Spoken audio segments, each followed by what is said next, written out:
લક્ષ્ય ન્યૂઝ, એક નજર, એક લક્ષ્ય.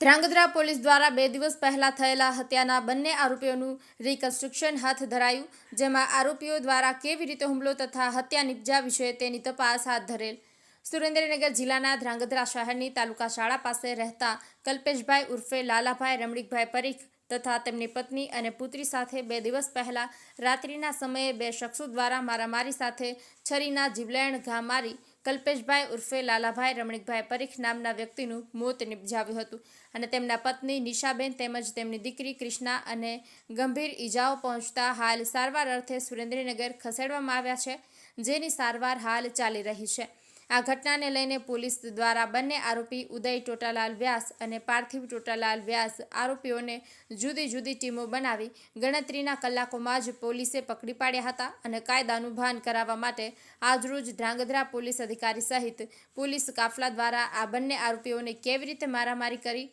હત્યા કેવી રીતે નિપજાવી અને હત્યામાં વપરાયેલા સાધનો તથા શું બાબતો હતી તે તમામ સવાલોની ઘટના સ્થળે લઈને બંને આરોપીઓની શહેરની મુખ્ય બજારોમાંથી પગપાળા લઈ જઈ ઘટના સ્થળનું રિકન્સ્ટ્રક્શન કરવામાં આવ્યું હતું.